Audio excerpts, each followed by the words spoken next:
You crack through your eggshell and emerge into the suffocating heat of the Southeast Asian rainforest. You and your 26 siblings scatter in every direction, desperately seeking safety.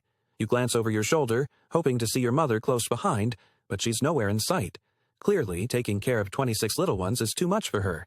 No one has time for that. Your little sister's already gone. At just under 2 feet long, you're practically a living shoelace with a death sentence. Predators are lurking. King cobras, leopards, and crocodiles all see you as a potential meal. Your first mission? Survive. Suddenly, the leaves rustle. You hear it before you see it. Something is closing in. You freeze instinctively, blending into the forest floor with your tan and brown pattern. It could be a leopard, or it might not be. Either way, your camouflage just saved your life. The first week is spent hiding under decaying logs and thick underbrush. For now, staying alive means staying hidden. You learned this lesson the hard way by watching your older brother try to cross a small clearing. Unfortunately, hunger is creeping in, and hiding won't fill your stomach. It's time to hunt. You catch a faint, warm scent. A tree shrew, a perfect beginner's meal. You remain as still as a statue as it gets closer. Your needle-like teeth sink in, and you wrap your coils around it before it can even make a sound. You might not be venomous, but your squeeze is enough to subdue your prey. Your first kill. Sure, it's no giant, but everyone has to start somewhere. By the end of your first year, you've doubled in size, but so has the list of things trying to eat you. From toads to small birds and rodents, your meals keep getting bigger. With each meal, you grow stronger, longer, and smarter. On a particular sunny morning, you're sunbathing on a log when you sense a presence, a flicker in the air. Another snake. But not just any snake. The hood and stance tell you everything. The king cobra. A snake-eater that considers pythons like you a delicacy. This one stretches at least 12 feet long, and unlike you, it wields a venomous bite that can kill a human in under an hour. You slither back slowly, silently, hoping today isn't your last. The cobra flicks its tongue, sensing your every move like a villain in a horror movie. Just when you think you're about to become snake prey, a monkey screeches from above, distracting the cobra. Without hesitation, you vanish, gone before it remembers you. You decide to head for the one place you're most at home, water. It turns out you're a natural swimmer. The rivers and swamps are your domain. You slice through the water with surprising grace for something without fins or gills, and you can hold your breath for 30 minutes. You spot a monitor lizard by the riverbank, unaware that while it's hunting for bugs, you're hunting it. This isn't just any meal for you, it's personal. Remember when that monitor lizard devoured your little sister the day you hatched? Well, now it's payback time. You silently glide through the murky water, your nostrils breaking the surface, muscles coiling. The strike is swift, and it's over before the lizard even knows what happened. Sweet revenge. But your victory doesn't last long. There's always a bigger fish.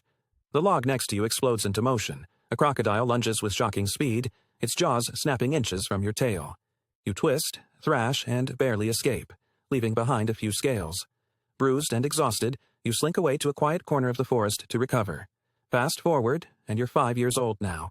You've made it to adulthood, a rare achievement in the Southeast Asian rainforest. The rules here are simple: survive or get eaten, but you've outgrown the get eaten part. At over 15 feet long, you're no longer anyone's easy meal.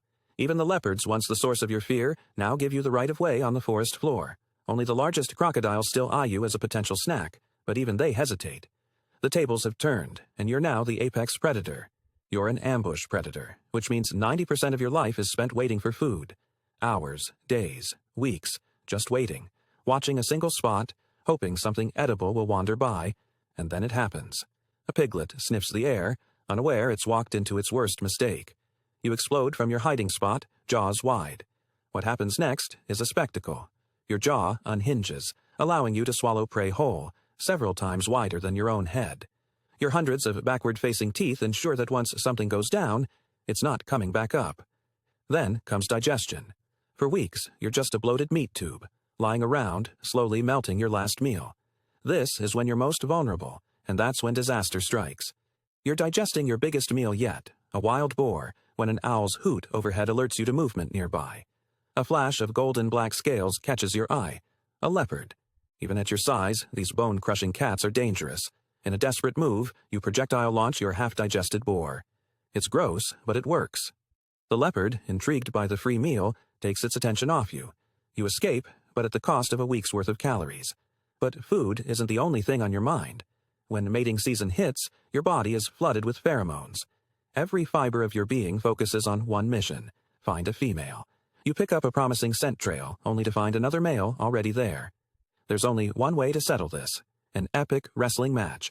You coil, shove, rise up like two scaly sumo wrestlers. It's a battle of strength and stamina. The winner gets the female. The loser slinks away. Dating's tough without Tinder. Finally, you win. The other male slinks away defeated, and you follow the scent to your prize. She's massive, about 5 feet longer than you, and thick. In the python world, that's both intimidating and enticing. She watches you with a calculating gaze, like someone deciding if you're worth their time. You inch closer, carefully. No sudden moves. She doesn't slither away. That's a good sign. Then, with a slow flick of her tongue, she accepts you. Mating begins. Within 20 minutes, the deed is done. But love doesn't last long. She vanishes into the brush, leaving you wondering if she ever really cared about you. Spoiler: she didn't. For her, the hard work is just beginning. She's now a bona fide egg factory, growing 30 python eggs over the next 2 months. When the moment arrives, she picks the perfect spot, lays her eggs, and coils around them, keeping them warm. Fast forward again. You're 15 years old, and you're starting to show your age. Once a coiled death machine, now you're just a long, cranky noodle with a stiff back. Every meal feels like the Last Supper. One peaceful afternoon, you feel the vibrations of an approaching intruder. A younger, stronger python slithers into your territory. You flick your tongue as a warning. Back off. But he doesn't care. He's faster than you remember being. He strikes first, coiling around you in a brutal squeeze. You fight back, but your muscles scream in protest. For the first time, you realize your grip isn't what it used to be. The kid wins. You slither away, defeated, leaving behind the hunting grounds you fought so hard for all those years. You tell yourself it's fine, less territory to defend. But deep down, you know you're slipping. Days pass. You're hungrier than you've ever been. Desperation sets in. You target a wild boar, larger than your usual prey. You position yourself, muscles tense, ready to strike. But just as you make your move, the boar turns and charges. You try to dodge, but your sluggish reflexes fail.